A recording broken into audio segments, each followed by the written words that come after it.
Assalamualaikum warahmatullahi wabarakatuh. Izin memperkenalkan diri, nama saya Pina, NPM 19110011. Baiklah, di sini kami dari kelompok 2 akan mempresentasikan hasil diskusi kami, yaitu tentang pengertian attending, keterampilan attending, tujuan dan fungsi attending, kemudian pengertian empati dan makna pentingnya empati. Baiklah, di sini saya akan menjelaskan tentang pengertian attending.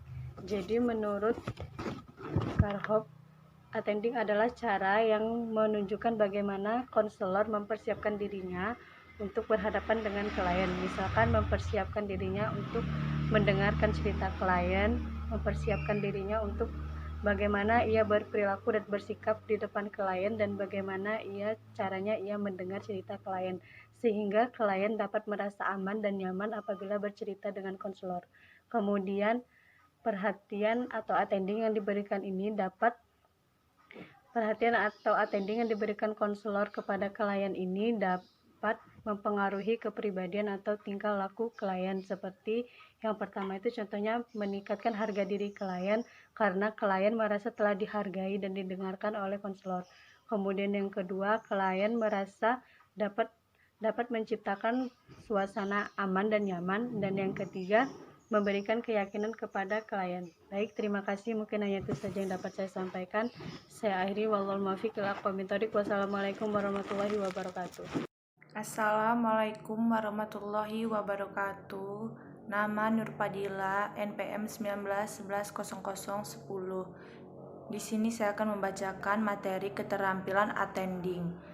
Keterampilan attending ada 3, yaitu yang pertama, posisi badan termasuk gerak, isyarat, dan ekspresi muka. Di antara posisi badan yang baik dalam attending mencakup duduk dengan badan menghadap klien, tangan di atas pangkuan atau berpegang bebas, atau kadang-kadang digunakan untuk menunjukkan gerak isyarat yang sedang dikomunikasikan secara verbal. Yang kedua, kontak mata. Kontak mata yang baik secara langsung dengan melihat klien pada waktu dia berbicara pada konselor. Dan sebaliknya, kontak mata harus dipertahankan atau dipelihara dengan menggunakan pandangan spontan. Yang ketiga, mendengarkan. Memelihara perhatian penuh yang terpusat pada klien, mendengarkan apapun yang dikatakan oleh klien, mendengarkan keseluruhan pribadi klien, kata-kata, perasaan, dan perilakunya, memahami keseluruhan pesannya. Terima kasih. Baik, selamat pagi. Perkenalkan, nama saya Niwen Kayuhana dengan NPM 19110038. Di sini saya akan mempresentasikan tentang materi, tugas, dan tujuan attending. Baik, kita mulai saja. Attending bertujuan untuk menciptakan suasana nyaman supaya klien merasa dihargai, meyakini klien untuk mempercayai konselor. Menurut Sofyan S. Willis, menyatakan bahwa perilaku attending akan mempengaruhi kepribadian konseli, yaitu A. Meningkatkan harga diri konseli, B. Menciptakan suasana aman bagi konseli, dan C. Memberikan keyakinan kepada konseli bahwa konselor adalah tempat dia mudah untuk mencurahkan segala isi hati perasaannya. Attending dilakukan untuk membuka proses konseling. Perhatian yang diberikan terpusat sehingga klien menjadi terbuka pada konselor. Attending berfungsi agar konselor dapat memperlihatkan keterampilan yang attending di berbagai situasi hubungan interpersonal secara umum, khususnya dalam relasi konseli dengan konselor.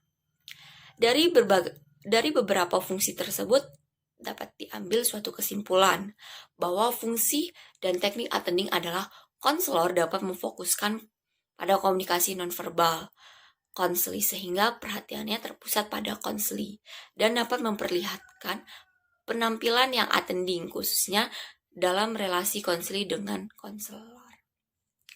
Selanjutnya, attending bermanfaat agar konseli merasa dihargai dan terbina suasana kondusif. Attending bermanfaat agar konseli merasa dihargai sehingga ia senang betah dan mau mencurahkan ide dan perasaannya secara bebas. Baik, mungkin itu presentasi dari saya, kurang lebihnya saya mohon maaf, saya akhiri. Selamat pagi. Assalamualaikum warahmatullahi wabarakatuh. Perkenalkan, nama saya Asi Juliani, NPM 1911110025. Di sini saya akan melanjutkan presentasi atau penjelasan dari saudari Rika, yaitu tentang pengertian empati. Beberapa pengertian empati antara lain yang pertama, George dan Christian 1981 mengungkapkan bahwa empati adalah kemampuan untuk mengambil kerangka berpikir klien sehingga memahami dengan tepat kehidupan dunia dalam dan makna-maknanya.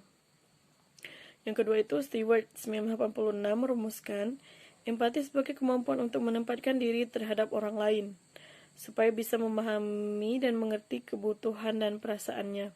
Yang ketiga itu Rogers, empati berarti memasukkan dunia klien beserta perasaan-perasaannya ke dalam diri sendiri tanpa terhanyut oleh pikiran dan perasaan klien. Yang keempat itu menurut Sutardi 2007, pengertian empati dapat dianggap sebagai kelanjutan dari toleransi. Empati dapat dimaknai sebagai kemampuan untuk merasakan apa yang dirasakan oleh seorang individu atau suatu kelompok masyarakat. Dari definisi di atas dapat disimpulkan bahwa empati merupakan suatu aktivitas untuk memahami apa yang sedang dipikirkan dan dirasakan orang lain, serta apa yang dipikirkan dan dirasakan oleh orang yang bersangkutan dalam kondisi yang sedang dialami orang lain, tanpa yang bersangkutan kehilangan kontrol dirinya. Empati berperan penting dalam berbagai bidang kehidupan, mulai dari pengasuhan, pendidikan, manajemen, hingga tindakan bela rasa dan percintaan. Empati dibangun pada lingkup self-awareness atau kesadaran diri. Makin terbuka terhadap emosi kita sendiri, makin terampil kita dalam memahami perasaan orang lain. Emosi tidak banyak diekspresikan dalam kata-kata, justru ia lebih banyak diekspresikan dalam isyarat-isyarat nonverbal, seperti intonasi suara, gerakan bagian tubuh, ekspresi wajah. Maka kemampuan empati terutama melibatkan kemampuan seorang untuk membaca perasaan lewat pemahaman terhadap isyarat-isyarat nonverbal orang lain. Hanya itu yang dapat saya jelaskan. Untuk selanjutnya akan dijelaskan oleh rekan saya. Terima kasih. Bismillahirrahmanirrahim. Izin memperkenalkan diri. Nama saya Muhammad Ibnu Fajar, MPM 17110034. Di sini saya akan mempresentasikan mengenai makna pentingnya empati. Menurut Rogers, dalam konseling, dalam psikotes, empati bukan hanyalah sesuatu yang bersifat kognitif, namun meliputi emosi dan pengalaman. Jadi, pengalaman juga diartikan sebagai usaha mengalami dunia klien sebagaimana klien mengalaminya. Karena itu, seorang konselor harus berusaha memahaminya. Tanpa empati tidak mungkin ada pengertian. Memahami secara empati merupakan kemampuan seseorang untuk memahami cara pandangan dan perasaan orang lain. Menurut Rogers, empati konselor sebagai salah satu faktor kunci yang membantu klien untuk mencatat masalah personalnya ketika kita berempati kepada orang lain. Faktor sosial dan budaya seperti gender, etnis, perbedaan kultur mempunyai pengaruh dan pengekspresian emosi. Faktor ini mempengaruhi cara bagaimana konselor merespon secara emosional.